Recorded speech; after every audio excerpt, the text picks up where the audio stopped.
Hello and welcome to Literally Heinous. We are here with a very special guest today, an old friend of mine, sort of the queen of the New York City improv scene. I guess I'd say she's pretty famous. She's known around town. Mckenzie Fleischer, welcome to Literally Heinous. Thanks for thank you. Okay, off to an interesting start. Your personality completely changed when we turned the cameras on. I'm reeling a little bit. My personality is the same everywhere. I'm just so excited to have you on. I feel like we've talked about this for a while. Yeah. So Mckenzie and I went to college together, and we were on the same improv team, Fishbowl Improv. Yes. And Mackenzie's from Ohio. I am from Ohio. And now she lives in Bushwick near me. And she is a member of the Brooklyn Comedy Collective sketch house comedy team. Oh, shooty. Did I say that right? Yeah, we were the 2025 residency. The 2025 residency at Brooklyn Comedy Collective. Yeah. And you're also a member of a pretty long-running improv group, Help Me, I'm Drowning. You perform all over the city and low-key all over the country, too, sometimes. Yeah, we do a little bit of traveling during our festival season. It's a lot of fun. Wait, what is improv festival season? Well, it's not like I guess it's usually like the beginning few months of the year, and it's just when all the colleges have their improv festivals. So they invite, quote unquote professional teams to come and you perform a set and you teach the kids workshops, and it's really inspiring. That is inspiring. Yeah. So you travel back to Ohio State a decent bit to perform at our improv team, Fishbowl. They do an annual festival every year, Tides.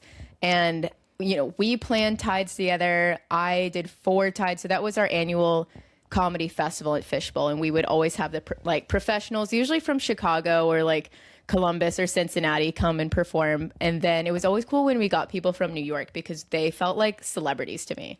Like being at Tides and then you watch the pros perform and sometimes they come to the after party. I felt like it was like having the cast of SNL at our houses. But it's so weird because it's now that's you. No, it did. I remember being like, oh my God, they're so cool. They live in New York and they're doing it. And now I go back and the college students are so sweet. And they're always like, how do you do professional improv? And we're always like, you don't.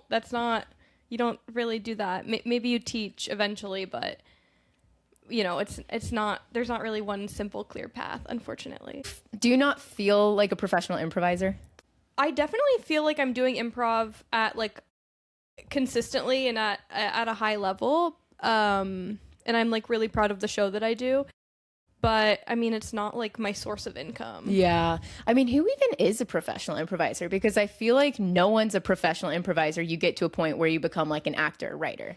I feel like it's like TJ and Dave that are the one people who, and I feel like to be a professional improviser, you are essentially traveling all the time. Yeah. Performing. I don't know of any, maybe the Drunk Shakespeare people. Yeah. That's more of a union theater job. Yeah, but in a sense you are a professional improviser. You get paid, not every time you perform, but sure, you get paid a decent amount, when you say? Yeah. Our monthly genre shows make a good amount of money. Yes. Okay. So Mackenzie's improv team, Help Me, I'm Drowning, does monthly genre shows, and they do some really fun ones. And I am jealous. I'll read them every once in a while. I'll read one and be like, that sounds like so much fun. So what are your Wait a second, because actually I've invited you to do the show a gazillion times, and you go, I'm never doing improv again. I'm never doing improv again. Oh, okay. So now you're gonna come on the podcast and lie. No, okay. I think you've only invited me twice, which is very nice of you. Why would I invite you again when that was your reaction?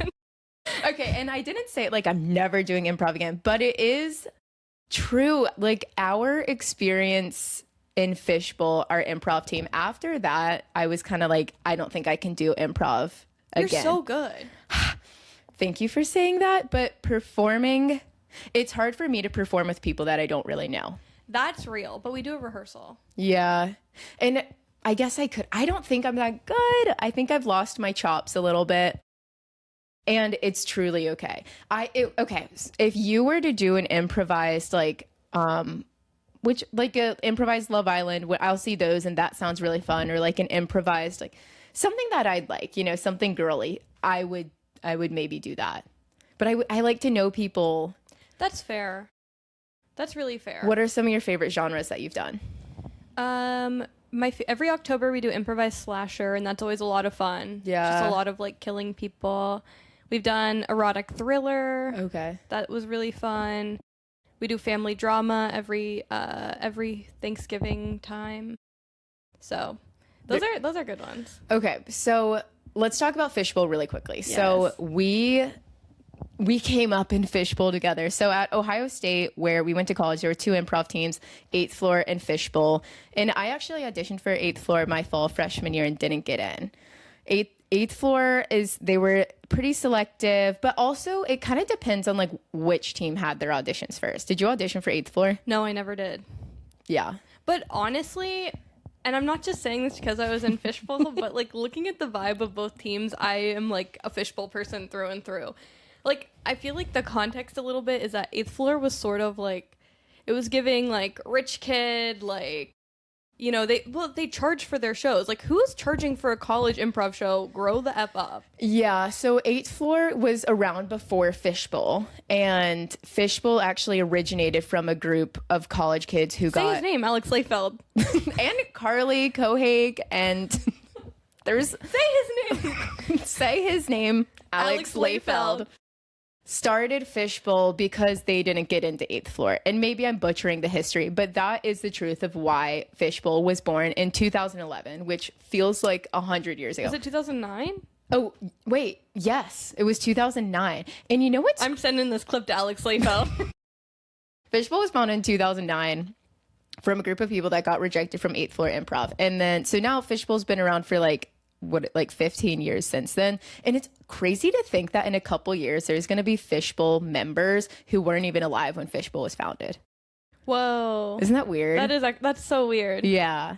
So Fishbowl always from its inception has had a little more of like an alternative kind of like ragtag energy about it. Didn't charge for shows. Fishbowl did weekly shows. I'm not sure what their like cadence is now, but Fishbowl did shows every Sunday. 8th Floor charged for their shows and did maybe like 4-ish shows a semester, just like a little more refined, whatever. So I don't know about you, but when I was in high school, I read Tina Fey's Bossy Pants. Yes. No, one of your questions was like, how did you discover improv? And I was going to say, like, I read Bossy Pants and it was like, oh, this feels like a step to doing comedy. Yes. I would do improv like when I was a little kid at like camps or whatever, schools and theater stuff, and I always liked improv, but I didn't know that it was a thing that you could do. And then when I read Bossy Pants when I was in high school and Tina Fey talked about her improv team, I was like, oh my God, like that's what I want to do. So when I started going on college tours, I would always try to figure out if there was an improv team or not. So when I got to Ohio State, I actually knew about Fishbowl first, and then I learned about 8th Floor, but 8th Floor had their auditions first. So I went to 8th Floor auditions and got a callback and everything. And I just remember I had so much fun at the callback, I couldn't stop laughing. And that was probably why I didn't get into the group, because I could not stop laughing because everyone was so funny. And I didn't get in, and I was distraught. I was like, college is over. I don't know what I'm going to do. And then I went to the Fishbowl auditions and thought that they were really rowdy and really disrespectful, and I didn't like their vibe. And then I got into Fishbowl. And then that was that. And I was so glad that I did. And then you joined. But you had a rough first few years. No, it was a rough first year in Fishbowl. I had a rough first year in Fishbowl. The dynamics were really weird. There was a misogyny problem. Yeah, Fishbowl used to be, well, when I joined, there was 17 people in the group. And that was a lot. And there's way too many people in the group. It was pretty male dominated too. It was very much like traditional comedy scape, which is like male dominated, very few women. Like the women were like, if anything, a little bit cliquey, a little bit like, I don't know. And it was just all around weird vibes. And I was kind of miserable like my first year in Fishbowl, but I just knew that like it could be so much better for me. And like once certain people left or once certain dynamics changed, like then it would get better. And then after at the end of my freshman year, like 8 people graduated. And shout out, and I love some of those people, so I'm not like knocking that whole group of people. But once we were down to like brass tacks and there was like 9 people in the group, I was like, okay, like now we're rocking and rolling. And then like after that year, I feel like I kind of came into my own a little bit more and just felt more comfortable and less like scared all the time. And then the next year we got like 6 new guppies in the fall, and they like changed everything. Like they brought in this new dynamic. We got another girl in the group, and just like that was when things really started to shift to a more like, I don't know, just like democratic process, and like less cliquey and less gossipy and less backstabby, and it just became a lot better. And then the next year after that was even better, because then I was an upperclassman and I could kind of do whatever I wanted. And then we got you, and then we got Carly, and then we got Audrey, and then that was when the women took over. It was. I was going to say, by the time you became president your senior year, it was like the most fun ever. The vibes are amazing. There were some problem people, but it was great. So you joined my junior year, and that was a really fun year too. And then my senior year, then I became Fishbowl president senior year. And then that was when I was like... It was too fun, and we made COVID happen. We had too much fun. COVID was a result of it. And it was like, being in charge of Fishbowl was honestly like, I don't know. It was really nice because I'd been in the group for so long, and I'd seen like so many patterns of like, these kinds of people do this, these certain behaviors enable that. And like, I've seen so much. So I felt like I was hopefully able to get the group into like a good spot. Well, you were really protective of the group because you were like, I came from when this group was like really rough.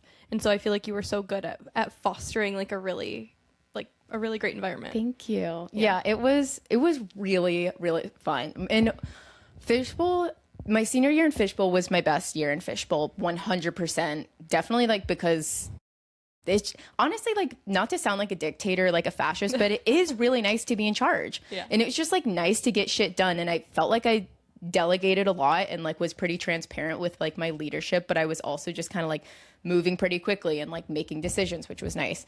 But when I think about college, like Fishbowl is the number one thing that I think about. Oh, that was like my whole Ohio State experience. No, Fishbowl was my life. We have matching fish tattoos that we got on spring break, March 2020. Well, I was going to say, because the question of like, what's your favorite Fishbowl memory? I was going to say, well, spring break and getting the tattoo. I'm coughing the whole time. I so obviously have COVID. I tell Sumac, I think I have COVID. They're like, you definitely don't have COVID. Everyone else in the group gets sick. Yeah. Do you remember that? Yes, because I got really sick after spring break too. Because I gave everyone COVID. And everyone says like, oh my God, I think I had COVID back. And like, but it's like, we really had did. COVID because we also had driven like 14 hours or whatever to Tybee, stopping at gas stations. We did like a giant trek. So our senior spring break, we did Fishbowl spring break. Every year there was a Fishbowl spring break. I went to 2 out of the 4, but my senior year we went to Tybee Island in Georgia, which is near Savannah, and we had so much fun. I feel like Mckenzie and I were really the matriarchs of that group because we slept in the master bedroom and we made dinner. And then what else did we do? Yeah, we did make dinner like that first night. Well, we went to we met Satchel. Wait, who was Satchel? Satchel is at the weird bar we went to. Huckapoo's. We went to Huckapoo's. And then we were just like drinking, and then some person named Satchel came up to us, an employee, and was like, do you guys want to see the barn out back? And we were like, sure. And it was just this like barn all by itself, and there was a pool table. There were like there's like the picture of you on the toilet, like do you remember that? Yeah, he called it VI Poos. Yes. Because the bar was called Huckapoo's. And we did, on spring break, we did a seniors night out. And it was just like the 6 seniors of the group. And we made all the underclassmen drive us to the bar. And then pick us up. And then come pick us up. And we just got kind of rowdy at the bar. We're taking shots. And then Satchel comes up to us and he's like, do you want to go to VI Poos? And we were like, what's that? And they were like, it's a VIP area. Only the best customers get to go to. Then he walks us out back. We're all a little bit like, oh, let's just take a turn for something scary. And then it was just a shed with a pool table. Yeah. But that was, it was really actually fun. So nice. It was so fun. And then we came back and like tormented everyone and like woke everyone up, came home screaming. You were puking in the bathroom. I have an amazing picture of you puking in the bathroom. Let's put in the assets. And then also that year, okay, so then that was when COVID started. Like, yes, I remember we started COVID. Being on spring break and starting to get the like, oh shit. Well, do you remember me, Audrey, and Sumac we took acid one day, and then that was the same day that someone came up and they were like, Tom Hanks has COVID. I thought the world was ending. Yeah, that was Tom Hanks having COVID, because that was like the first famous person that got COVID. Yeah. And then that was also when we found out that our graduation ceremony was like postponed 2 weeks. Oh, I don't remember that. And that was when I was like, fuck. And then I was thinking, oh, okay. So yes. So COVID did happen mid-March. And so that obviously was the end of our senior year. So, and that really sucks, but I still like have no regrets. Like the way that we made a meal out of like August to March, mid-March, like we had 4 years worth of fun in like 9 months. Yeah, well, we went to Harvard and then we had Tides, and it was, but also we missed like the senior show. The ball was rolling. I think that was maybe like the most like the happiest point of my life. It kind of was for me too. Like so in the beginning of the year, I think it was in February, 8th floor, of course, every year would go to Harvard's festival, and they were so annoying about it. And when I was president of Fishbowl, I was like, fuck this. Like, I'm getting us to Harvard's Improv Festival. Because, okay, going back to what Mckenzie said about festival seasons, like college improv teams will host festivals and invite other teams from all over. 8th floor always went to Harvard. And then I was like, okay, fuck it. I'm going to email the Harvard improv teams. And they said yes. And it was like 4 days out and we had to decide. And we had to drive there in your Buick. Yeah. So it was like a 12-hour drive. So we had like 3 days to decide. And I just messaged the team and I was like, hey, Harvard just got back to me. We are invited to Harvard's Improv Festival. We would have to drive pretty much overnight. It's 12 hours. Who wants to come? Or whatever. I think we went back and forth a little bit. But then you know what happened? Only the real ones effing came. And the way that like we 18 went to Harvard, yes. It was... But we did the worst improv of all time. That was humiliating. So the drive to Harvard, I remember it was a snowy night. We drove through the night and I remember having like horrible vibes. I remember for whatever reason, we went to like get a beer before we left. I don't know that you did. I guess it must have been January, and we had just gotten new guppies, so new members of our team. And then we were driving. I guess we went out to a bar like to welcome them or something. So we were getting ready to drive through the night. And so there was 5 of us. It was me and Mckenzie, Carly and Audrey, who were like our besties, and then Sam, who we love. And I remember it was snowing. It was really cold, and I was already really on edge about driving through the night. And I just like had a bad feeling. Like I just remember just having a lot of anxiety and feeling like, what if something happens and the headline is like 5 college improvisers perish in car crash. And I drove like the first 4 hours, and then I think Sam drove, and I fell asleep. And then I just remember waking up to a beautiful sunrise in Connecticut, and I was like, we're going to be okay. That's so beautiful. I didn't know that. Yeah. And then we stayed at a co-op at Harvard's campus. Called like Hemp. 3-Sec. 3-Sec, yeah. So you go, okay, so most of the time, if you're a college improviser and you go to another college's improv festival, you're staying in the apartments or in the houses of the other college team. So you're usually like sleeping on a floor. So we stay at a co-op, and the guy that hosted us, he was really like nonchalant. Do you remember him? He just kind of dropped us off and then left. He was like, I have class. Yeah. So we go to this like huge house on Harvard's campus, and he was like, yeah, so like this is a co-op. So like, you know, at most schools, like co-ops will be like, you know, like what? And I was like, I don't know any of these words that you're saying. So a co-op was basically like 20 students living in the house in some like socialist cooperative environment. Yeah, it used to be like a hotel or an inn, and then it got turned into this co-op. And like I guess it's like you cook dinner once a week for everyone. Yeah. It's like communal living style. But it was gorgeous. Oh my God. And it was a maze. It was beautiful. And I got my own room, I think. I don't know. That whole weekend was a blur, and it was the most fun weekend of my life. It was really fun. And it was also fun because me and Audrey were both dating people in 8th floor at the time. So it was sort of like flirty vibes there. And we were it was like the first year that 8th floor and Fishbowl were kind of friend groups. Yeah. And so we were kind of having fun with that, I feel like. Yeah. So like, as we mentioned earlier, there was like a soft rivalry with 8th floor, but definitely like when we became in charge of Fishbowl, like when we were the leaders, we really patched things up and actually became friends with 8th floor. Did I tell you that I saw Monty and Will at the festival, the college festival in Missouri? I think you did. Because they're on an improv team in Chicago now called Swamp, and I saw them there, and Monty walked on the stage, and I was like, that can't be. Yeah. It was. I will always have beef towards 8th floor. I know. I felt the same way. After we did the workshops, one of the workshops that my team did was 8th floor, and I went up to Monty and Will and Trevor, and I was like, the 8th floor kids were actually pretty good. Yeah. And they were like, what do you mean actually? Yeah. I would, even when we were friends with them, like, yeah, it was frenemies. Totally frenemies. And even, like, I don't talk to anyone in 8th floor anymore. But, like, obviously, I hope they're doing well. I don't wish the worst on them, but I will always have beef with them. I'm taking a Zoom class right now. It's, like, a writing thing, and my teacher was in 8th floor. And Who is it? His name's Matthew Starr. And he was way older. Oh. And I actually do really like him a lot, but it's always just in the back of my mind. I'm like, you were in 8th floor. Have you said that you were in Fishbowl? I think when I reached out to, so it's a pilot writing class. So I'm working on my pilot, and I reached out to him like a year and a half ago because I heard that he teaches this class. And I think like Evan Lazarus like also took the class. So I reached out to Matt and I was like, hey, like I was in Fishbowl, like maybe at the same time. And he's just sent me the link to his class. And then I didn't end up taking it for like another year and a half, but I haven't like reminded him or anything. But it's just something about like their aura. Like they're all kind of the same to me. Yeah. Like this guy, Matthew, he's an amazing writer. He's so funny. He's such a good teacher. Like I'm loving his class. Like it's so great. But I'm like, of course you were in 8th floor. Like you seem like the type.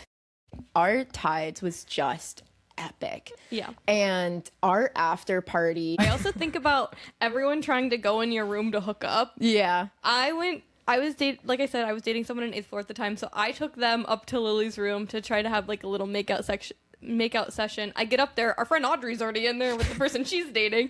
I'm like, what are you doing here? I was gonna use this room. And she was like, I'm already using this room. Meanwhile, our friend Carly comes up with someone from 8th floor. She's like, what are you guys doing here? I was gonna make out in here. And then Lily comes in and is like, you guys need to get out of my room. My house was huge in college. I lived with 7 other girls, and we had 10 people from Bowling Green staying with us.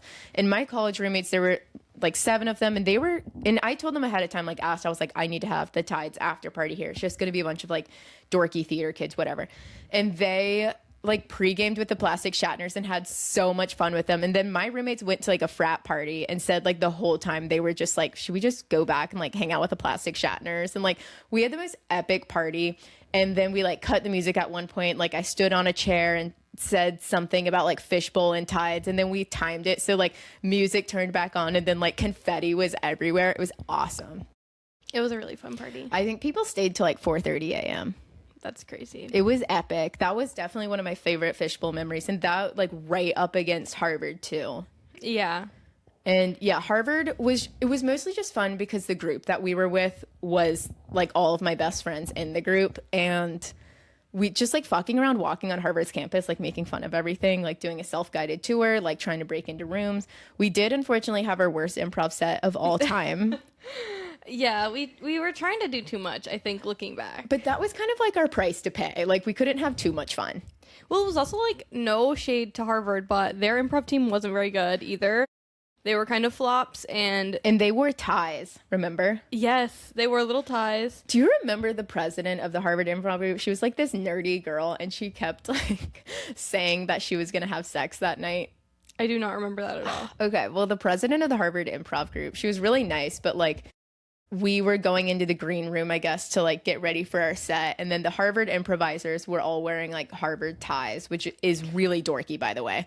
And then I don't remember what led the Harvard president to say this, but she was basically just like, yeah, like party's going to be crazy tonight. Like I'm definitely not getting laid.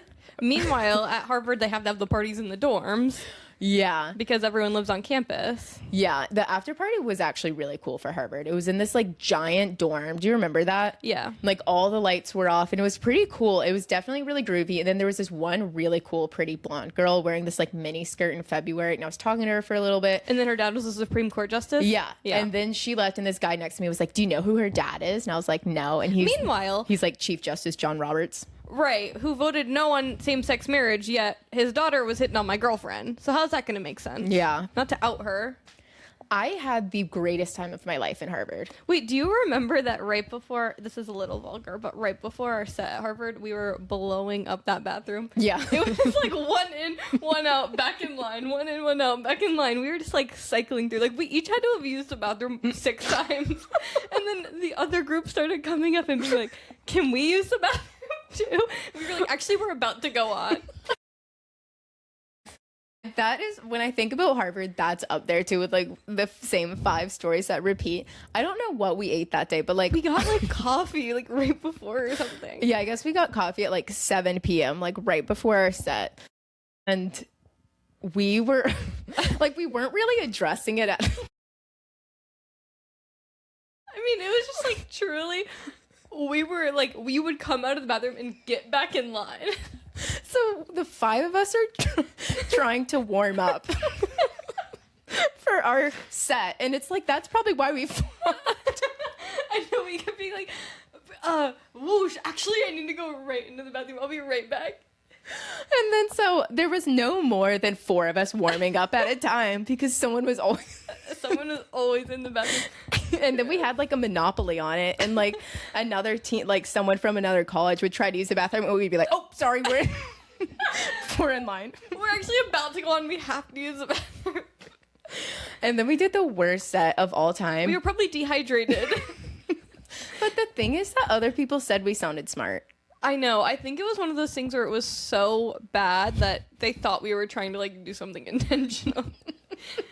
And I remember you were so sad afterwards. I was angry. You were really angry because Mckenzie, and of course it's paid off tenfold, but you always took improv really seriously, like as you should have. And like, I am glad that you did, but you were definitely one of like the only people that like, you've known what you've wanted to do for so long, and you've had your eye on the prize for as long as I've known you. And I'm getting deep, but now like seeing what you've built now and like all these amazing things, I'm like, you took it really seriously. And like, if we had a bad set, Mckenzie would definitely be like, I need a fucking minute because like this is my future. It was just like it was like embarrassing how bad it was. Like I cannot stress enough. We did like it was The Matrix plus Inception plus Christmas was our suggestion.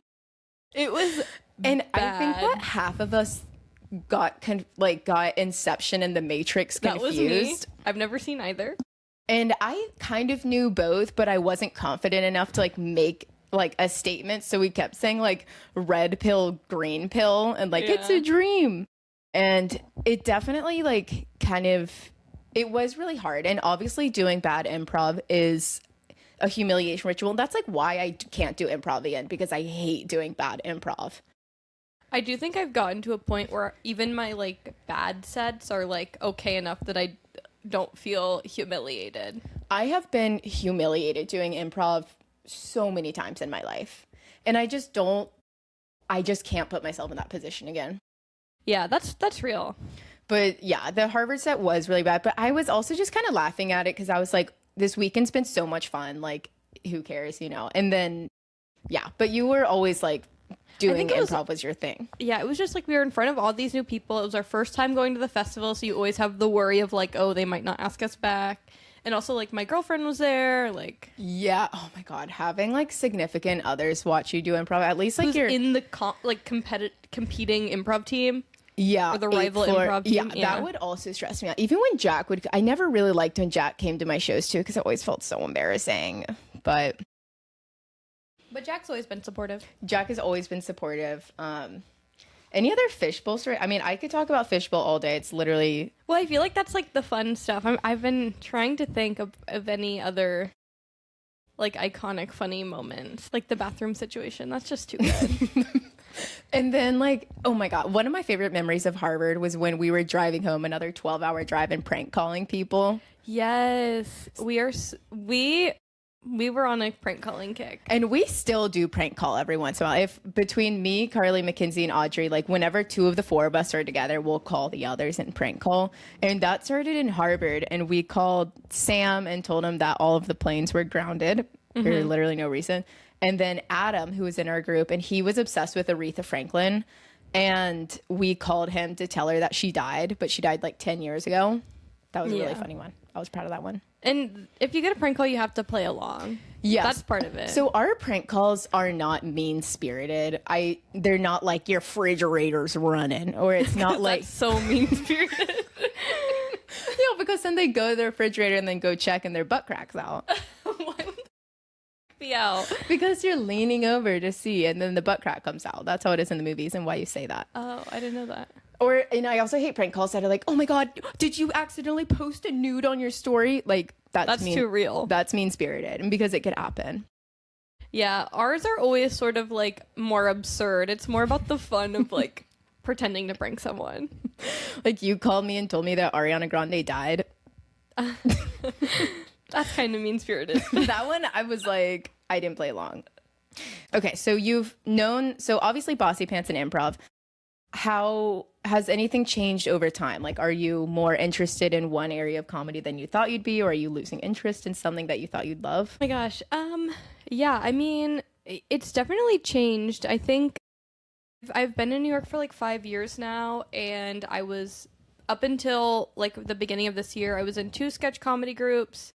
I was doing my improv show. I was like really trying to hustle, and it just got really exhausting. And I feel like I realized that I needed more balance in my life. So I like joined a rec softball team. Yeah. And I joined like a gay marching band, and that has just been so amazing. Yeah, I mean, I guess I just got a little burnt out. And what I want has changed. I mean, I don't know if you saw, but like Chris Gethard, he like went on a podcast, and do you know him? I don't even know who that is. He's like a 2000s like ginger comedy guy. Yeah. If you saw a picture of him, you'd be like, oh, I've seen him and stuff. But he went on this podcast, and he was talking about how like these like there used to be so many like little comedy jobs where you could like make a living wage, but it wasn't necessarily like writing for TV, or like there were just like a lot more like middle ground opportunities, and that just doesn't really exist anymore. And yeah, it's just like your choices are sort of like put stuff online, or like just keep doing shows. Yeah. So you're mostly in like the putting on shows business, I guess I'd say. Does that differ from what you thought you'd be doing, or are you're doing the thing? I feel like I'm doing the thing. I mean, that was sort of one of the realizations I had of like, I'm doing these shows with Oh Shooty and with H-Mid that are so fulfilling, and they feel really good to do. Like that, why does it have to be more than that? Yeah. You know?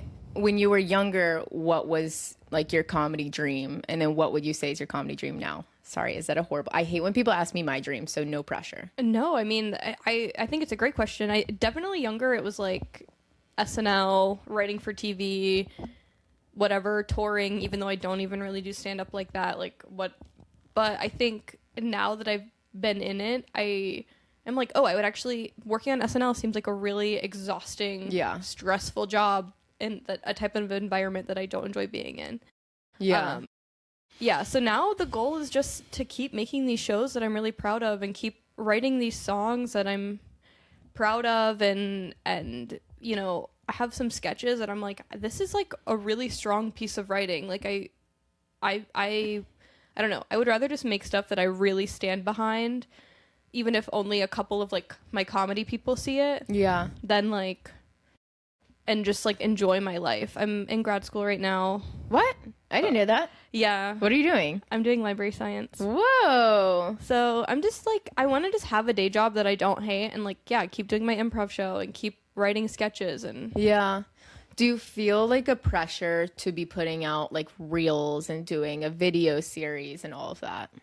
I think that I don't really feel that pressure as much, but the pressure is certainly there. Mm-hmm. Like it is like, I mean, you look at the cast of SNL this year, it's like all people who had like online followings. Like you look at who they take to JFL and who gets like JFL stuff. It's like that definitely is playing a huge part in like what opportunities people are getting. It's like, what do you already have a following that you can bring? But I don't know. I mean, to use JFL as an example again, I have one of my friends is Bell Decker is the funniest person in America, and like her JFL audition, it's like her, and she doesn't have like she doesn't have like a huge online presence.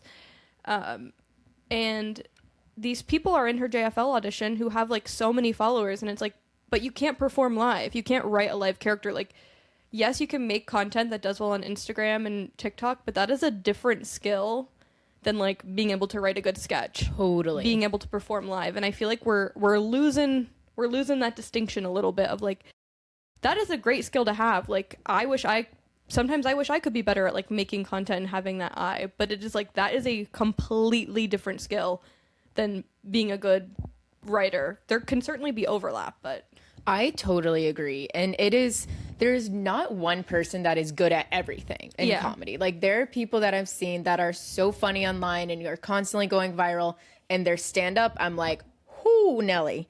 It's a different and skill. That is okay. Yeah. Like, not everyone is good at everything. And then there's so many amazing stand-ups that I love, but it's like they have like 800 followers, you know? Yeah.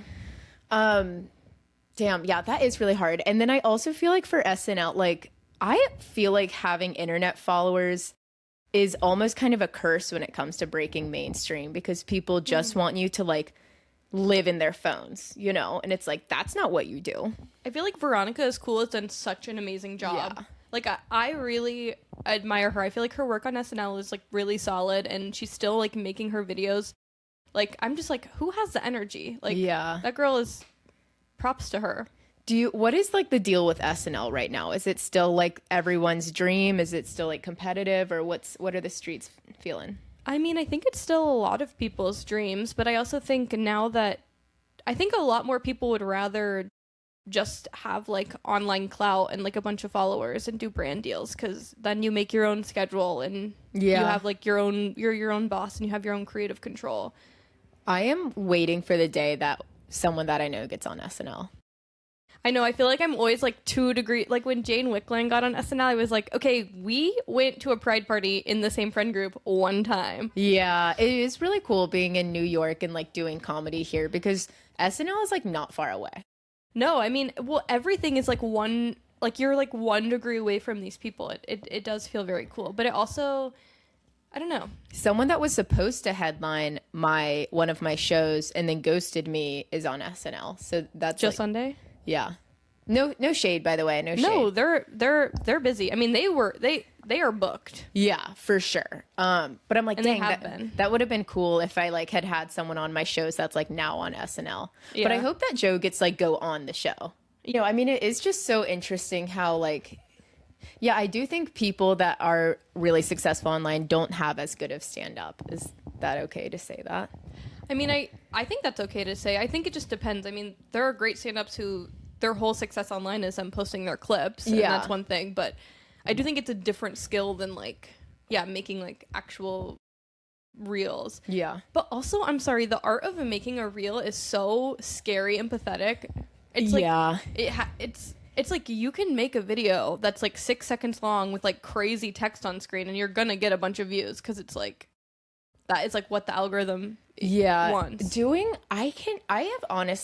I've had some pretty good success online. Like, I will have a video go viral maybe like 2-3 times a year, and it's never anything crazy, but I feel like over my years I've had that, but I can't repeat that. You know what I mean? Yeah. Like, I had my kale one go viral, and that was like fun, but I'm like, I don't have any more ideas. How are people posting 3 times a day? I know. You know which one of yours I love is the one where you were at the Broadway show. Really? That one makes me laugh. Wait, about like trying to figure out who's hooking up in the cast. Oh my god, that's kind of a deep cut, but thank you. I really like that one. I remember the first time I saw it, I was like, ha! Thank you. I did a video with my friend, and it was just us like scanning the playbill at a Broadway show like really rapidly with our eyes, and then the song over it was from Les Miserables, and it's like, tell me quickly, what's the story, who saw what and why and where, and then the caption was trying to figure out who in a cast is hooking up. I think that's I mean, that just maybe it's just the niche of like it being like, you know, theater, but it's also like the using like that kind of TikTok doesn't like lend itself to like building my own audience, because I'm using like a viral sound clip and then just like a caption. Like, you need to be like front cam. I don't know. It's just like so ridiculous. Well, my friend in improv group and fellow improviser Robin, he Robin is cracking me up right now with Yeah. his AI interviewer videos. Well, that's the thing that's so, like, he ended his job at the end of last year, and he was like, I'm just gonna try making content full time. And he just started posting his characters every single day, and he went from having like 2,000 followers to like 16,000 Wow. in like 3 months, just by like forcing it, by making these videos. And I just, like, I mean, obviously so much work, like I cannot even imagine. Yeah. Like, but I just think that's, I don't know, I'm just so impressed when people do it. And like we have other friends, and he kind of modeled that after our friends like Jack and Caroline, who did the same thing, but they live in LA. And it's like, if you just post a video every day, that, like, I don't know, you just have to have that one character that pops off, and then you can just make variations of that, and people and Robin is like a genuine, like a funny person. Like he's on your improv team, and he's really nice too, and just like has like the comedy chops. And so he also, like, of course that translates nicely to reels, because he's already like developed like his comedy voice. Yeah, but it you know, it's so, I don't know, it's just so interesting about like the characters that do well on reels. It's like you have to choose, you make this character, and then you just like hit the joke over and over. Like there's no like nuance to real comedy, you know what I mean? Like it's just like you say the obvious thing. And people on reels are so stupid. Like, I hate to say it, but yeah. And I kind of hate to say it too, because, okay, yes, I'm also like actively consuming vertical videos and TikTok and reels. And so I'm also a consumer, but like having some videos go viral and just reading the comments, and I'm like, oh my God, people are so dumb. On Robin's AI interviewer, they did this video where it's just like a Zoom, and Robin is like interviewing to be on this company, but the other guy, Jack, is this like AI interviewer, and he's like, the acting in it's really good. And then so Robin will be like, hey, yeah, super excited, like what kind of questions do you have for me to join the company? And then Jack's like, so excited to have you here. People like thought it was serious. Yeah, people have I'm sorry to anyone who's not, any man on the street video you have ever seen is fake. Like, I'm so sorry. These videos go viral, and it's like, if you clicked on that person's Instagram, you would see that is actually their best friend who's pretending to be their scorned ex. Like, none of that stuff is real. It is all casted. I feel like at the beginning they tried to do real, but unfortunately, a lot of times when you interview like an average person, it's boring. It's really, really boring. Yeah. There are so many casting calls all the time. And I have like friends who host these little shows, and they'll always be like, can someone come be on my, man on the street thing? And it's like, that is all fake. That is all just trying to get like an interesting clip. It's all fake. And if you're falling for it, you need to up your information literacy skills. Yeah. Like, okay, the thing is, yes, I fall for things. Everyone falls for internet things all the time. Usually I'm just like scrolling through and don't care to dive deep. But if I am really perplexed by something, I'm like, that's a fucking crazy thing to say. You go to the profile, you see who's tagged, and you can usually be like, oh, they're both comedians. Duh, it's all scripted. Yeah. Like, have you heard that sound that's going around that's like, can anyone hear me and see me and hear, or see me and hear and see me, or? No, I've only been doing Instagram on Sundays. Oh, you're so good. No, it's because I was like, it makes me sad. Like, I'm a little bit of a jealous Janice, and when I get on and I see one of my friends has gone viral, I can't always have a positive attitude about it, and it makes me feel like such a loser. Damn. So I get off Instagram, and then it's like, when you're not on Instagram and you're not seeing these videos, it's like, actually this does not affect the outside world at all in any way. Yeah. So you're jealous, Janice, about like people going viral? Yeah, and it feels so lame. It'll be like, or like people like getting like a cool role or opportunity, and it's like, that was never gonna be for me. That's how I feel about Rachel Sennett. Yeah. You guys are in direct competition, to be honest. Rachel and I are sort of, I guess I'd say like peers in the industry. Sure. You guys both have curly hair, which must be hard. Curly hair, big boobs, funny. Like, one of us is actually Jewish. Oh. I know. And so it's like, of course, like, I wasn't getting an HBO show anytime soon necessarily, but like, obviously, like, it was, I love LA. I was like, it just feels a little bit too close to home. Yeah. And I unfortunately loved it. Why? But why is she making that show? It's like, girl, you've lived in New York for like ever. She's been in LA for like a while. I don't think that's right. Do you have anyone who you feel like you're peers in the industry with, but like you're not actually? Oh my goodness. I don't think so. I feel like I know that my peers are my peers. Yeah. I know where I stand. That's good. You know where home's at. I know where home's at. I know that I'm a nobody loser. Nobody gives a fuck about me. That is not true. You're on the main stage house team. You're a highly sought after improviser, and you do have funny videos. And I feel like you are the kind of person that's like genuinely has good comedy chops, and that cannot be taught at Instagram Reels University. Yeah, and you know what? That is one of the things that gets me through the day. I also am really trying to have like my friend Athesha says this all the time. She's like, you need to have an abundance mindset. Just because someone else has an opportunity does not mean you won't also have an opportunity. To quote Ariana Grande, there's so much room at the top. She said that? Mm-hmm. She said that? Yeah, and get well soon. Oh my God. Yeah. That's really nice. There's more than enough for everyone to go around. And one thing that like I like kind of my North Star for my creative journey is integrity. Oh. And I think that with a lot of like creators and influencers and podcasts and the man on the streets, like just lacks, a lot of them lack integrity. And there's a lot of creators, like another person I admire, but I'm jealous of / also hate is Alex Cooper. And I know that she's kind of crazy, but I do really admire like the business that she's grown in all the sketchy ways that she's gotten there. But I also think that like success when not earned is short-lived, and you have to like maintain your own integrity and your own like code of ethics and just like being true to yourself and not being fake, and then like you'll be rewarded tenfold. Yeah. Well, I feel like there's also a lot of people who think that doing like content and online stuff is like easy, and it's like actually when you're like actually successful and you're doing it for your job, it is like a 24/7 your life is your job type of work. Yeah, and it's you're thinking about yourself constantly. I don't know, it's really dark, and the people that like say yes to everything, I'm like, it gets to a point when like you gotta pick and choose. Yeah, I agree, and I really agree. I like that integrity is your North Star. I feel like I mean, I feel like it's easy to be like, I'm not doing the Reels thing. Like, I don't think that like, because obviously it just is something that takes work and effort. So, but I do often, I'm like, I don't want to like just like put out content for the sake of like putting out content. I want to like make something that I really stand behind. Yeah. And I mean, Reels is not, there was a minute like, for a few years I've like kicked around like, should I commit to like making more content? Should I force myself to do a video a day? Like I have a decent amount of success when I do apply myself, but I'm like, I'm not doing that. Like if I have a funny idea, like the kale idea just came to me and I did it and it went well. Like the Broadway idea just comes to me. So like if you have an idea, do it. But I don't think that anything good comes out of forcing yourself to record something. Yeah, I agree. And what's your take on like the man on the street interviews? Because I'm tired of them.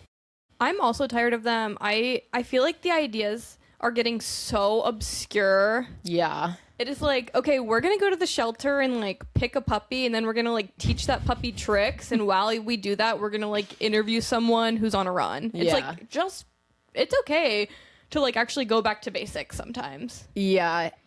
I know. I mean, there's just so much going on. Even with podcasts, sometimes I'm like, the fuck am I doing? Like with my podcast, like who doesn't have a podcast? But also, I've had my podcast for 3 years. This will be my 59th episode. Like, oh my goodness. I know. Congratulations. Thank you. It's kind of crazy. I'm like, most podcasts are pretty short lived, and that's like integrity. Like I have integrity in my podcast and like what I share about myself, and I like to maintain, like I think my podcast is pretty PG, and I like to be PG. I don't like to be too crazy and out there. And it's just like, maybe I've got a fuck ton of stories that like I could tell on the podcast and probably get like some viral clips, but I'm not going to like talk about things that I'm not comfortable sharing about myself for a few views. Like if it's meant to be, it'll be. Yeah. And I think it's great that you have a podcast. Thank you. I don't think that again, it's like there's abundance. Who cares if there's another podcast? Like, just make your podcast if it's something you want to do. Yeah. Because what is this right now? We're just hanging out and we're talking. And look, people are benefiting from this. We're teaching. And then I did want to ask, okay, so you obviously improv is your home base, and then you've recently, in the last few years, gotten into sketch comedy. And your live performance sketch comedy shows are incredible. Which do you like better? I think, like you said, improv is home base. Like, I think being comfortable doing improv has only made me better at sketch. I guess there is something I like them both. I love writing something that I feel really, really proud of. Yeah. Like, I don't know. I have one sketch and I'm like, I don't want to sound braggy, but I'm like, this is a perfect sketch. Like, which one is it? It's the Subway Showtime one that was in the last show. Oh yeah, I think. Can you walk us through it? Well, it's actually, we're submitting it for a competition. So don't walk us through it. Actually, I'm sorry, but basically, sometimes you have an idea that you feel really good about, and it's nice to write it down and then have, with Oh Shooty, it's like everyone is so talented and so funny, and so getting to have them, bring it to life. So Mckenzie's sketch group, you auditioned for it at BCC, correct? Mm-hmm. And there's like 6 people in the group now, and you've had 2 shows. And then, so basically, how does it work? Do you all pitch ideas for sketches, and then everyone picks which one they want to write? Yeah. We all pitch ideas, and I feel like pretty early on, you get a sense of people are like, oh, that's so funny. Everyone's kind of like pitching on it. And then you write your own sketch. And I've been in a sketch group in the past where it was much more like everyone had their hands on every script. And I think that there's value to that because you get a little bit of everyone's input, but it also, I think, is much harder. Mm-hmm. And I do like in Oh Shooty the fact that my script is still my script. And at the end of the day, if I don't want to take your suggestion, I don't have to. Yeah. And then how does it work for casting? So if you write a sketch, do you get to pick who's in it? Yeah. I mean, I feel like at this point, since we all have known each other for a year, you can just be like, oh, I know Eric is the person for this role. I know like Grant should fill in here. Yeah. Okay. And then musical comedy is something that you're very talented in. And I love musical comedy too. So you've done 2 songs, the Magician one, and then the recent one, which is my favorite, Let's Make a Sex Tape on an iPad. Yes. Talk about the journey for songwriting. Well, I did the Second City Conservatory, which is like a year-long program where they teach you how to make like a Second City style, like 2-hour-long review. And one of the units in that is like songwriting. And I actually pitched my Magician song for that, and the person who was in charge of the musical program there was like, it's a pretty one-note idea. I don't really think it's going to go anywhere. Oh, that's a nasty thing to say. Yeah. So then I brought it to Oh Shooty because the rehearsals were happening at the same time, and I was like, I have this idea, but I don't think it's very good. And I sang it, and my director, Philip Markle, was like, I think that's a great idea. And he was like, as it is right now, it is one perspective, but just add another perspective. CC like helped produce the song, and they were a big part of making it. And my friend Grant also has experience doing musical comedy, so he was like... This is Grant from Twink and a Redhead. I know some of you guys out here know who that is. Yeah, he obviously with Twink and a Redhead, he's doing a lot of musical comedy. So he like really guided me through the process. He introduced me to his producer, and... yeah, we made the song, and I'm like, that is just another thing that I grew up listening to The Lonely Island and Garfunkel and Oates and just like loving musical comedy so much. And so to have my own song, it felt so full circle. I also used to be terrified of singing in front of people, and I have completely gotten over that. You really sound great. Thanks. And I love musical comedy too. We spent like a year in Fishbowl where we were obsessed with musical improv, and that was really fun. I actually did a musical improv class here at BCC. Oh yeah? Yeah.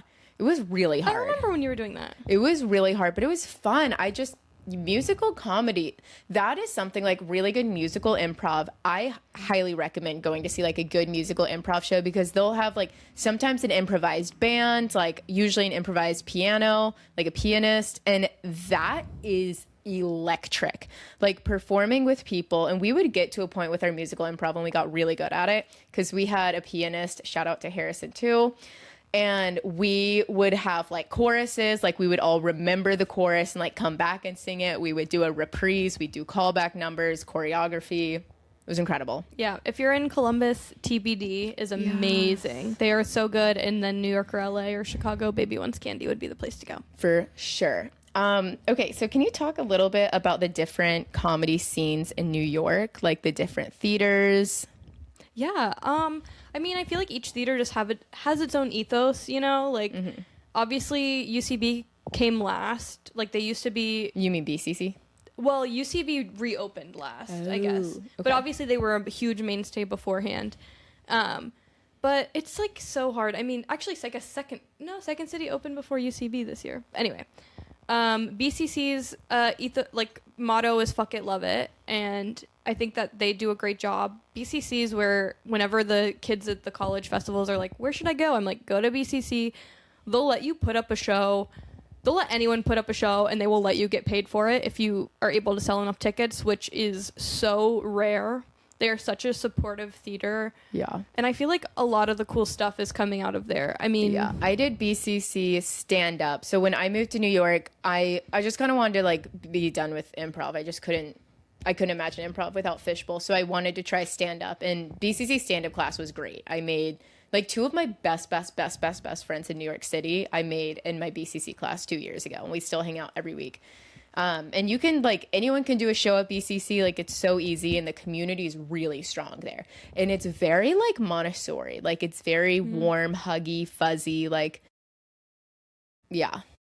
Yeah, and I mean, I think it was made with that intention. Philip Markle, who created it, like, he really was trying to reject the negative experiences that people had at, like, the other theaters. It's very queer, like, I wouldn't even say queer friendly. It's like queer forward. Yeah. And, like, definitely, like, female forward too. Like, and there's men in it too, like straight guys. Like, there's a little bit of everyone, but it's very progressive.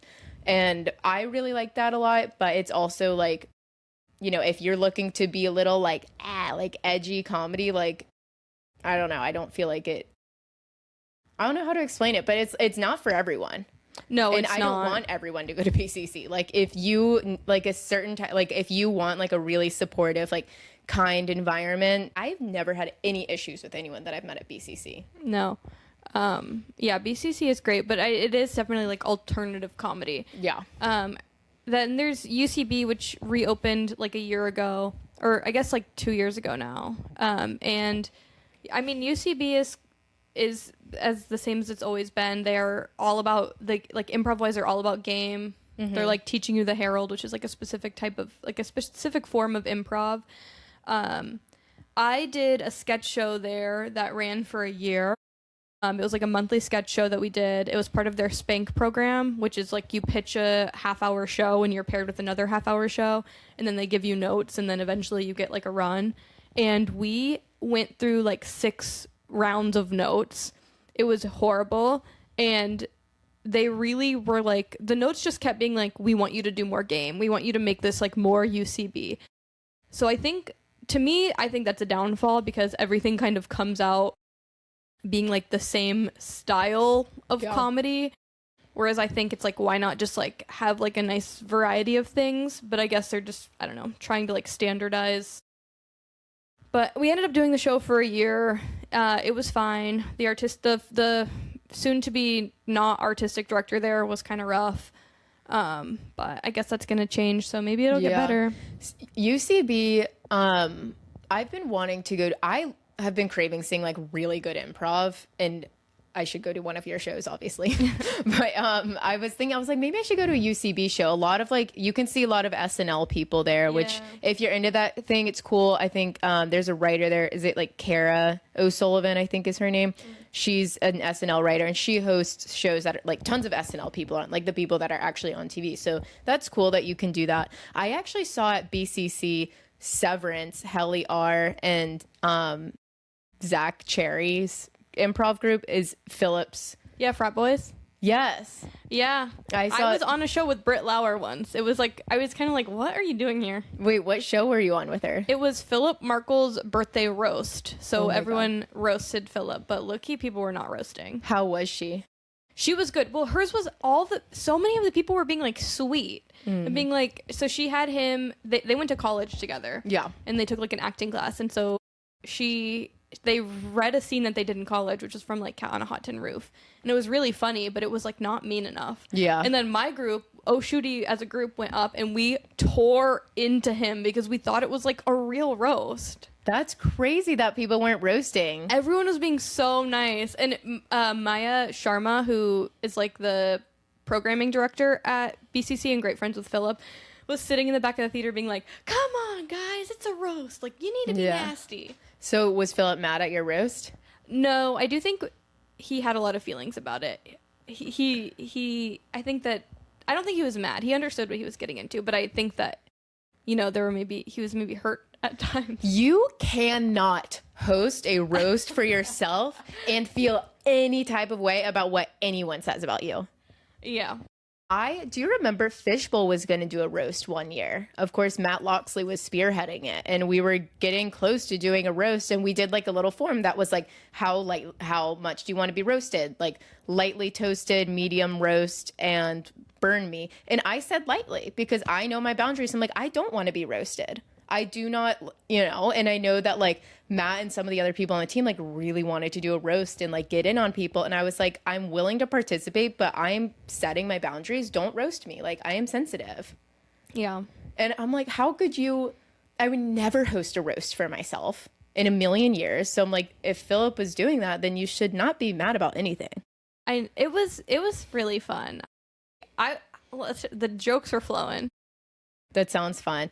So yeah, Britt Lauer from Severance. What was she like? She seems really nice. I mean, it seems like she and Philip has like, he's like really good friends with Darren Chris, who like really? sent in a video. Yeah.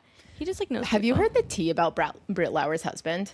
No. It's like all over Reddit. So she like is low-key canceled online, or at least in like some Reddit communities that I'm in, or like you can't post about her without someone pulling up this article. But I guess her husband like sexually harassed some people in Hollywood, like some makeup artist. No. I know. So I don't know. Do with that what you will. I feel bad about like spreading gossip. If I had known that, I would not have done the show. So can you issue an apology? Okay. And then another theater. So what's the deal with the Pit? The Pit is just kind of its own beast. I feel like there's also like the Magnet, and then there's there's a Magnet, and I think sometimes it's just like you just want to do improv and you don't want to have to go to Brooklyn for it, so people just like do the Pit. So, and then Second City just moved to Brooklyn. What's like the New York Second City like? I know you worked there too. Yeah, I worked there for like a year and a half. It did just sort of close. It got bought by like a stand-up company. It's going to become a stand-up theater. They are still going to run classes, but I don't know why you would take classes there when there's like no opportunity to then perform there. Yeah. It's an interesting business model to me, but low-key, Second City is canceled. Don't go there. Dang. Yeah, improv, I will always tell people that it is it's my number one recommendation for, like, honestly, just life hack. Like, if you're in a new city, any town in the world offers improv classes. Like, I did one class in Detroit when I was, like, after I graduated college and from Fishbowl, I took, like, 3 years off comedy. I was like, I don't even want to look at improv. I don't even want to think about it. And then I started to get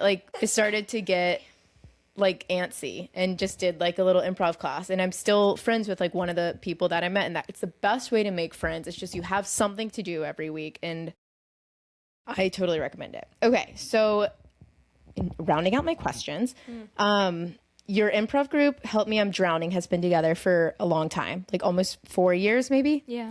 How do you have a long-running improv group? I feel like so many people start them and then they dissolve. How do you find time to practice? Like, what advice do you have for mending rifts? Honestly, I think the way to have a long-running group is just to make sure that you make a group with people who want to do improv. There are a lot of people who do improv as like a means to do stand-up, or as a means just to like be in comedy, which is great. But your show probably isn't going to last that long. Like, me and Robin and Ethan are all, like, improv-first people. Like, improv is the thing that makes our heart sing. So it's like, why would we stop doing that? Yeah. And honestly, we haven't had, like, crazy riffs. I mean, I think there was, like, a little bit of a struggle of, like, breaking down, like, who did what duties for a while. Robin was doing a lot of the producing work. But honestly, we just like talked about it, and me and Ethan were like, well, we're going to step up and we're going to do more of it. And you guys met in a BCC class. Yeah, we met in Maya's level 2. And I mean, that's so lucky that you met these two people that you've had a 4-year partnership with. Well, technically, actually, Robin and I met when we both worked at the Late Show. Oh. Yeah, and we agreed to sign up for the class at the same time. Okay, wait. So yeah, walk us through your night show career. Drew Barrymore. Yeah, I mean, I was a CBS, now Paramount page when I first moved to New York. It's a horrible job. It paid $15 an hour, and you had no control over your schedule. So sometimes you would work like 60 hours a week, and then the next week they would give you like 12 hours. And the boss, the woman who runs it, I'm sorry to air the dirty air my laundry, but she's nasty. She's so rude. She would line us up and be like, this is what's wrong with your uniform. This is what's wrong with your uniform. No one cares that my name tag is crooked. Like, you are nasty. I really do not like her. She also, like, I kind of quit the program in, like, with, like, a bad... We parted on bad terms a little bit because I was working at Drew Barrymore at the time, and we would check in the audience, and Drew Barrymore is a daytime show, and the daytime shows usually film 2 episodes, so they don't have to film every single day. So we had finished the morning show, and it ran late. Drew is so sweet, but she is a yapper, and the shows tended to run long, and if the show ran long, then we wouldn't get to eat lunch. And so, or we would have to wait like an extra like 2 hours until the next show started to eat our lunch. And so these people were taking a really long time to use the bathroom. The show just ended, so everyone goes to the bathroom, which, great, use the bathroom. But people were in there, like, putting on their lipstick and, like, fixing their makeup.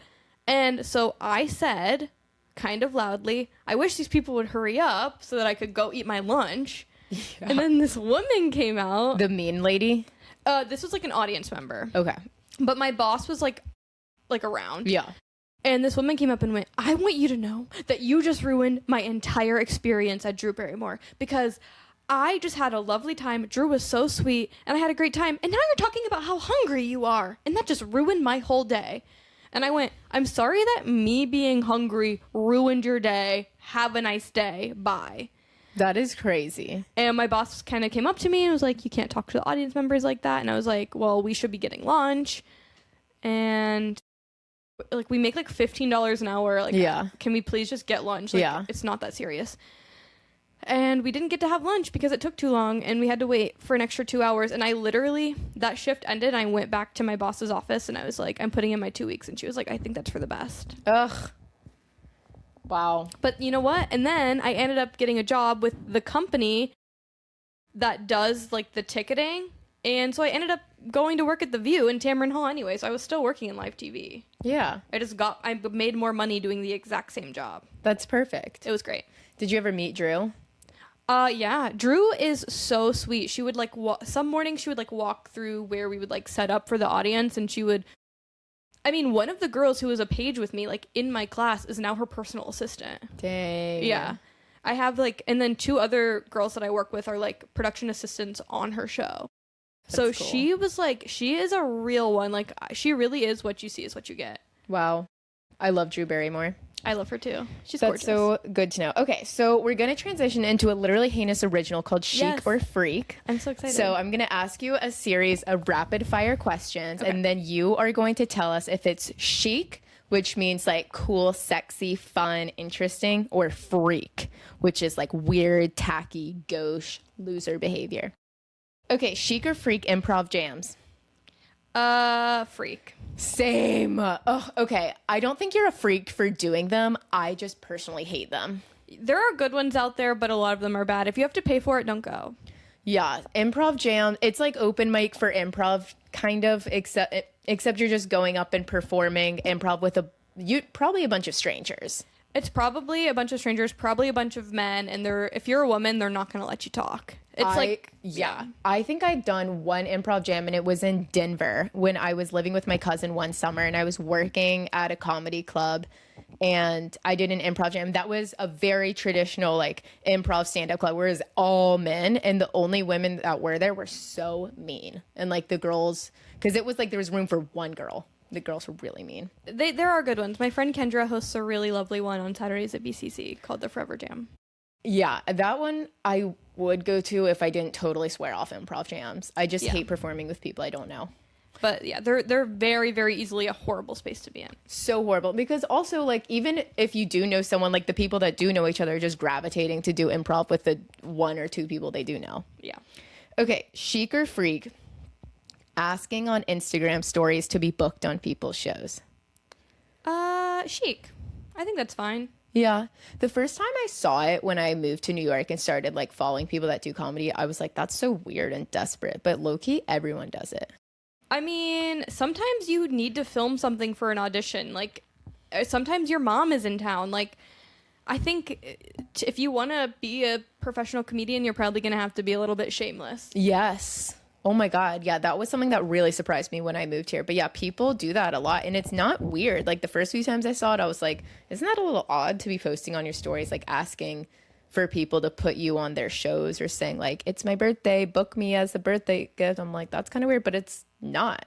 But if it's someone's birthday, you should be booking them because all their friends are going to come to that show. That's true. And comedy is a business. Like, even if you're just hosting your own little shows around town, not making any money, like if you are like, stage time is how you get anything done. Yeah. Okay. Chic or freak dating within the comedy scene? Chic. Do you want to talk about your paramour? Yeah. I'm dating someone that I did the residency show with. Their name is Lexi Ritter. They're a great character performer. They're very funny. Yeah. Yeah. Potential Lit Hain guest. Yeah, you should. They're a little nuts, so they'd be good. Was there like a sketch where you and Lexi fell in love? Or was there a particular moment? I think it was just like after our rehearsals for the show, we would all go to the bar and it was so clear. We would be like, okay, question for the table. Like, how many people have you dated? And it's like, we so clearly were just trying to like vet each other. Or like, question for the table, are you a top or a bottom? Like, yeah. We were like dating through the group and then things happen. Is there any like weirdness about performing comedy with someone that you're dating? Yeah. Oh yeah. We've had like huge fights about it. It is really, really hard. But I think this past show is like the first time that we didn't have any drama. Okay. It's really, really hard.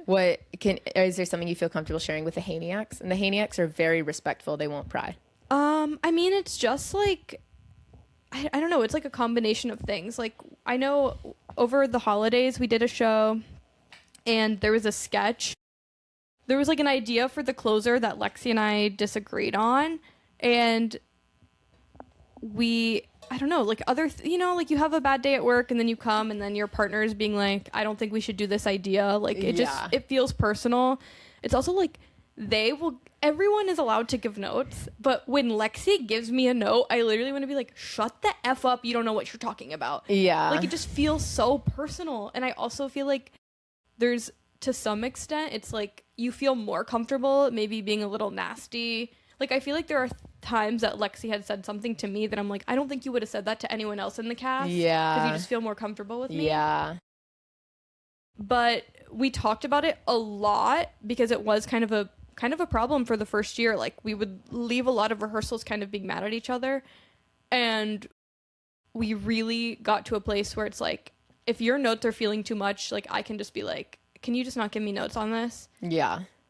And then me also learning, like, when they're giving me notes, it's like, I don't need to take it personally. I think that's fair. Yeah. Yeah, it sounds like you guys are... We worked through it, but it was a struggle. Okay, chic or freak? Yeah. Disney adults. Freak. Same. I'm sorry, Grant. I'm sorry, Olivia. Yeah. To me, it's like Swifties. It's like, if that is your thing, that is beautiful. I'm glad that you found a thing that makes you profoundly happy. But don't make it my problem. Don't make it my problem. And like, I'm not going there, and I don't have to think it's cool. I don't understand. Even when I was a child and saw life-size Mickey, Snoopy, whatever, or not Snoopy, I don't give a fuck. I would know there's a human in there. How are you, a grown adult, looking at Snow White or Mickey Mouse crying? Like, that's an adult. Dude, we had a sketch about Disney adults that ended up getting cut from the show. And now I'm like, we have to film it. Because Grant ended up not really being able to do the show. Yeah, I do. And also, I kind of do want to go to Disney. I've actually never been. And I know. So I have a group of gals, if you're listening, that we kind of like, we do a trip like every couple years, usually like Miami or Cabo. And we were kind of talking about it. And I was like, this is stupid. But like, what if we went to Disney? Because I've never been, and I would want to go to Disney, but in like a cool, like not freak show way. The Disney adults cannot own Disney, okay? You should be able to be like a normal functioning adult who wants to spend a vacation and their hard-earned money and enjoy some things at Disney, I think. I agree. And not be a fucking weirdo about it. And I sent it in the chat, and every single girl was like, it's so funny you say this. I've been wanting to go to Disney. But it's like the Disney adults like ruin it. They do. I mean, they're always like, you don't know this trick. And it's like, actually, I'm just trying to like have a nice day. It's like, here's how you plan your day at Disney. I'm like, I think that if I went with like 3 of my girlfriends and just for 3 days, we would have a grand old time, eat some good food, have some good desserts, like go on a couple rides, get drunk. Like, I think that sounds great. I think you should go. I think we're going to go. Okay. Chic or freak, sketch groups that make reels together. Freak. Chic. It depends. Okay, so let me refine. So a group of comedians, but they're all mostly like reels comedians, and then they have like a little group and they like make sketches together that just go on reels. Chic, I think that's fine. Yeah. You think it's freak? I had a friend who dated someone. Okay, my friend is like a serial chuckle fucker, and it's like really. I haven't heard that in a while. I love it. So she like dates a lot of comedians, but it's like I kind of know her through comedy, so I'm like, why are you doing that? But like she's dating these guy comedians, like, and a lot of them are like reels guys, and I'm just like so turned off by them. And there was one guy that she was dating, and I was asking her questions, and she was like, oh, he can't because he's meeting up with his reels group. And I was like, that's fucking weird. It's not ideal, but like I get the hustle.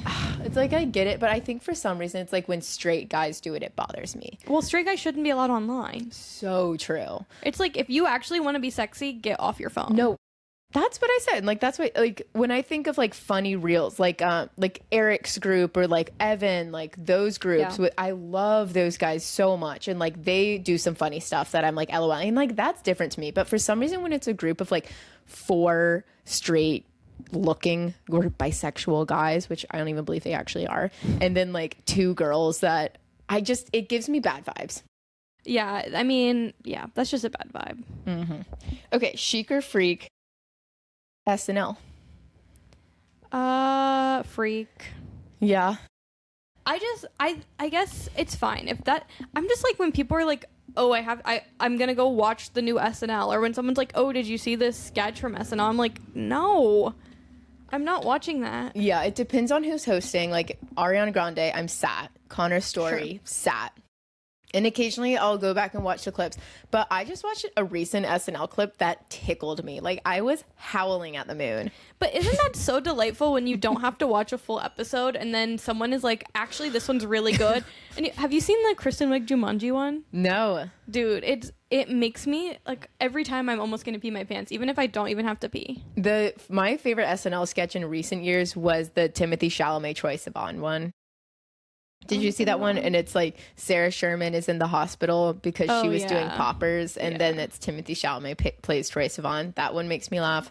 The recent one that I saw was a Weekend Update one with Marcello being the red heart emoji and Mikey Day being like the aerial tramway emoji, and they're like beefing about, I don't know, it was so dumb, but it's like talking about their emoji friend groups and like who's it was really funny. Okay. Chic or freak, and now we're at Lexi's. So Lexi wrote a couple chics or freaks in for Mckenzie. Chic or freak, posting shows but saying you aren't going. Chic. I think it's really chic, actually. Can you elaborate? So sometimes someone will, like, I feel like Lexi's actually really good at doing this, but you like share your friend's show poster and you're like, hey, I can't make it to this, but you should come. And I think that that's like a supportive thing to do. Yeah. I mean, I think I'm like, who's actually going to go to that show from that? Probably not really anyone, unless you have like, you know, any sort of following. But I think it's just like, I'm never going to say it's freakish to be supportive. Yeah. So, okay, that is an interesting thing. So like in the comedy community, like sharing stories or like sharing virtual show flyers on your stories is like one of like, it's huge. It's everything. It's huge. I'm like, I don't even know what to say, but that's kind of currency, I guess, in the business. So it's like, of course, when you have your own show, you share it. And I was always a little bit sad, like when I would host my shows. And they wouldn't share it? Yeah. And that is something that people are talking about. Oh, really? Well, I feel like I've heard so many people like, well, and she didn't even, it would be nice if she shared the poster. Okay, yeah. So when I would host my own comedy shows, like I'd have my lineup on it. And usually like I'd have 3 slots for like my friends. So people like that kind of just started doing comedy. And of course they would share and treat it like their own shows. And like my friends that I met in my BCC class who I had on my shows would share and treat it like it was their own show, which was great. And then I would usually have 2 or 3 slots on there for like comedians that have been in the biz for a while, like my headliner, and they would never share it. And I'm like, isn't it a net positive for you, a comedian, to show that you're headlining a show and you're not going to share it? People take their Instagram stuff, and this is a freak, taking your Instagram stuff way too seriously. Like, you need to grow up. I think people are just like this isn't, it's not my, I don't know. People are just such freaks about it. I just don't get it, because are they just like, well, I'm not going to use my promotion coins for someone else's show, but you're still on it. Low key, can I tell a little quick story? Yes, of course. Okay, so there's this improviser girl, so annoying. Everyone hates her. I'm not going to name her. And she really wants to be a stand-up, but she's in the improv scene too. And she DM'd me and was like, hey, can I be on your improv show? And I was like, oh my gosh, yeah, we'll put you on the list and we'll have you on one. I was on a show with her later that night. She shows up and one of our mutual friends is like, oh my God, how was your show? And she was like, how was your improv show? And she was like, oh my God, it's crazy. I did not promote it at all. I would never promote an improv show. I'm not going to waste promotion on improv when I can use it for stand-up. But I didn't even promote it at all, and it was still packed. Isn't that crazy? Like, I don't even have to try, and everyone shows up. And I literally went in my phone, took out my list of, like, people to have on the show, and I deleted her name. I was like, why would I have you on my improv show when you're sitting next to me bragging about how you're never going to promote improv? Yeah. And you're not even good at it. Damn, that's crazy. Yeah. A few things to unpack here. I also think it's interesting to DM someone to ask to perform. I don't think it's crazy, but it's something that She's a notorious DMer. So, and that's something that you can do in the comedy scene, which I didn't really know that until I joined and saw people do it. But you can just message people and ask to be on their shows. And I think maybe for improv, it's a little bit more liberal because you can have upwards of 10, 15 people on an improv show. Yeah. So it wouldn't be that big of a deal. And then for, one of my shows, when I posted it, I had someone DM me and ask to perform, and they had a lot of followers. So I said yes. And then that ended up biting me in the ass because I didn't think that person did a good job at all. And I would just thought, I don't know. But it's you can do it. And it's not even weird. And it's the same thing. You can just post on your Instagram story, which I think is a little bit, I don't want to say it's tacky because it's not. I just don't personally do it. But if you really are in the business of it's a volume game, you want to be on as many shows as you can. And if that is your goal, then people post on their stories hey, who can book me on a show? And so, yeah, the DMing culture, in comedy, you have to ask, you can't. And then, okay, here's the other thing too, because it's you can't, comedy is not nonchalant. You have to be very chalant. But why do I also feel everyone's obsessed with being nonchalant with so not promoting shows? It's just everyone wants to look cool. You know, yeah. Everyone wants to seem like it's happening without trying very hard. Yeah, it is very true. The promotion thing is weird because I'm doesn't it make you look good that you're performing on someone else's show and you're not going to post on your story? I don't know. I don't get it. It is I think it's even outside of comedy. It is just too much of an epidemic of people are taking Instagram so seriously. It's okay to look silly online, y'all. But the thing is, people do look dumb online because you think that they take their Instagram so seriously, but then they're posting a picture of gum on the sidewalk being me and who? I'm that's fucking dumb. And you're being precious about your Instagram posting that? Right. Speak on it. No, I actually think someone needed to say that. Because where is the line? I'll see people in comedy and they're either ghosting me or not promoting my show, or I know that they're being too cool for school, and then they'll go ahead and post a really stupid text exchange with their mom, and I'm you think that's funny, but you not funny enough to reshare my flyer? Right. You have to, if you're on a show, you bare minimum have got to post a flyer at least one time. Because it shows people that you're busy, so why wouldn't you do it? I'm sorry, and grow the F up and add the ticket link. I'm sorry that it's going to take you an extra 30 seconds to find the link and add it on Instagram. I wish that when you shared a story, the link also shared. It doesn't. I don't work at Instagram. I can't change that. You need to share. I'm sorry, share the ticket link, grow up. Yeah. Because if I'm on your show, I'm doing that. Yeah. But I guess that some people just have common decency. So... We're like comedy courteous here. Like one thing, That is comedy courtesy. Mckenzie is very courteous. I'm courteous. Yes. Okay, wow, hot button topic. Yeah, I guess I've been needing to talk about that. No, that one actually, that was a good one. Okay. Chic or freak, fart or poop jokes. This is actually one that I used to think was freak, and now I've come around to chic, and we talked about it a little bit on the pod. I think it definitely like can be chic. Like if your punchline is like wet fart, like obviously that's freak, but sometimes it's funny. If it's clearly like first thought, any first thought, if your punchline is 9/11, you're a freak. If your punchline is poop or fart or like dick, you're a freak. Like actually have an original thought and think of like an actually interesting punchline. But sometimes a poop story just hits. No, I have a whole stand-up joke about a poop story. Yeah? Yeah, like at Firefly, remember? I realized that Firefly is a separate poop story than Mopop. Oh my God. I actually did think about this in the shower and was wondering if you were going to bring it up. It doesn't make me laugh the way it used to. I mean, because it's not okay what I did. Okay. I don't think it's okay. You don't think it's okay? I personally wouldn't have done it, but I actually really respect that you did it. Okay. So, I'll tell a story. Okay. So, summer 2019, summer before our senior year in Fishbowl, Mckenzie and Carly, and this other... And my friend Sheridan, sort of. Was she okay, Mckenzie? She was a friend of a friend of a friend. Mckenzie and Carly, I was living in Detroit interning for GM in this cool high-rise apartment. Mckenzie and Carly came in to this 2-day like festival in the city of Detroit called Mopop. Rest in peace. Headliner, Lizzo, and Vampire Weekend. Yeah. The first day of the festival, we literally just got there. And then we go into the porta potty, the three of us, just for fun. I was not there. Oh, no, I thought you were in the porta potty. No, I wasn't. Sheridan and I were seeing like King Princess or something.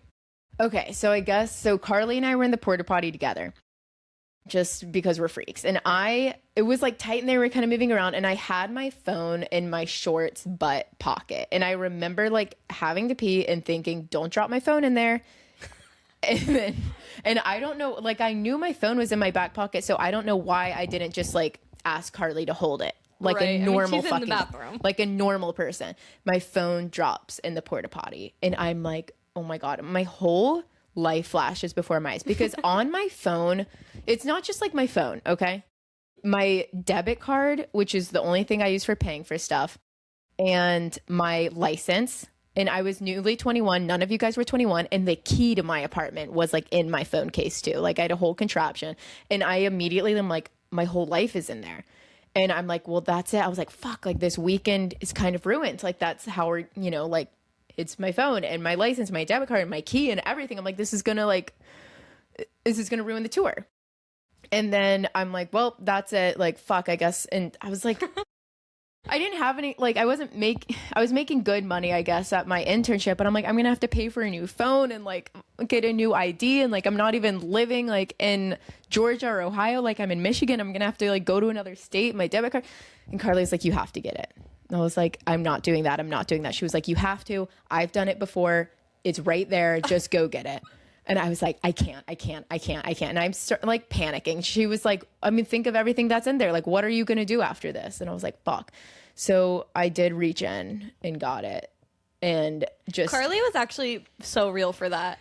And here's it. So I reached in and I was like, I can't do it. I can't do it. I can't do it. I was freaking out, crying. And she was like, you can do it, Lily. Like, I've done it before. She was like, do you want to spend the rest of the weekend like dealing with like a new debit card and a new license and getting your new apartment key and finding a new phone? Is this how you want to spend the weekend? And I was like, no. And then I just went in and just held my breath and then got it and then opened the porta potty door, threw it on the ground and dunked my arm in hand sanitizer. Literally poured hand sanitizer on my arm, like wiped the fuck out of my phone, spent like 20 minutes doing it.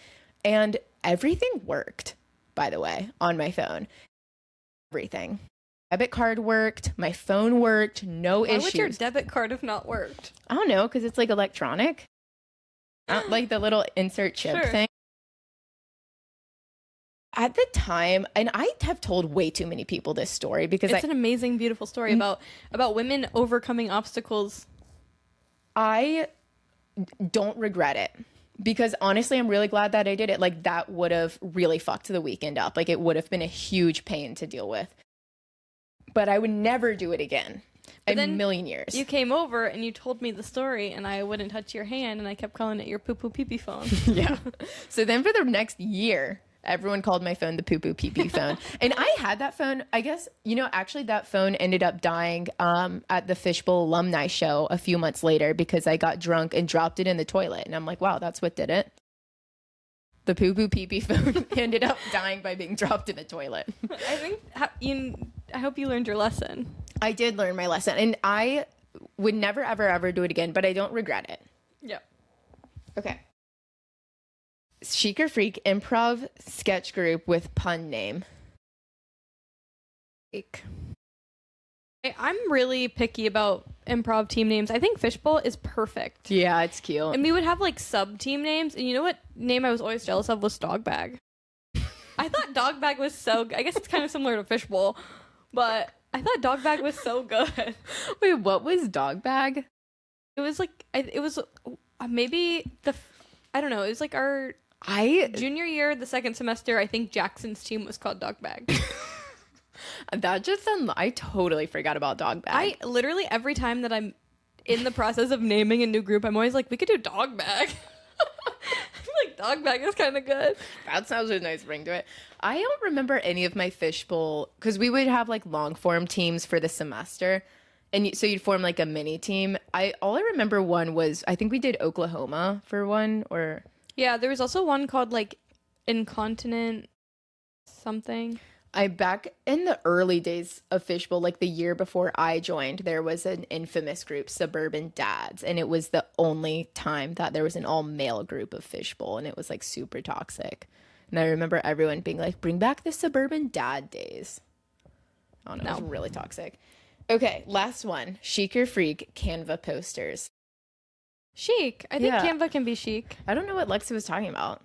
Like, why would that be? I mean, what else do you do? Draw it by hand and scan it? I mean, if you have the ability to use, like, Adobe, whatever, Photoshop and stuff, like, good for you. But Canva is free. Canva, especially if you know all the tricks of the trade. Yeah. You know how to add a filter. It's an amazing Canva. Yeah. Who does your Canvas? Ethan used to do all of the Help Me I'm Drowning posters, but I think that he used Photoshop. I have taken over for the past like 4 or 5 months, and I use Canva. Mm-hmm. I mean, why wouldn't you use Canva? Like, sorry to the graphic design purists, but like, what do people do before Canva, I wonder? I mean, I think, yeah, people just, I guess, use Photoshop or like Microsoft, like Draw. Word art, yeah. It's weird to think about like the comedy community like before Instagram. I know, God, take us back. But I know we were like in high school, I guess, or like late middle school.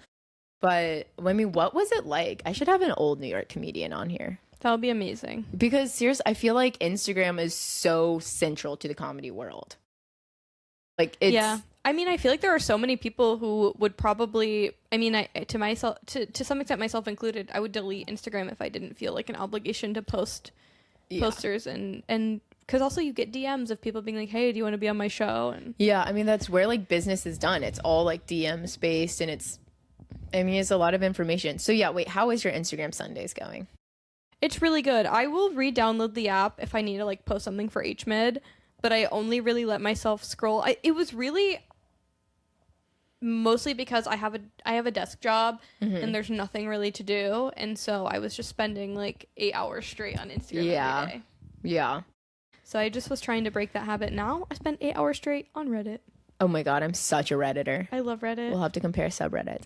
Okay, well, Mckenzie, you have been an amazing guest. I hope you've had fun. Thank you. I did have so much fun. It's nice to see you. It's great to see you too. Is there anything you want to plug? Any shows you got coming up? My team, Help Me I'm Drowning, has a show the second Saturday of every month at 8:30 p.m. in the BCC Pigpen. Different genre, different cast. It really is a lot of fun, live music. Just an all-around great show. And yeah, I mean, if you want to follow my YouTube channel at Fleischer, I'm going to post a video essay in June. Flush_her. Yeah. And same thing on Instagram. Yeah. Okay, well, thank you so much for coming on, Mckenzie. Bye.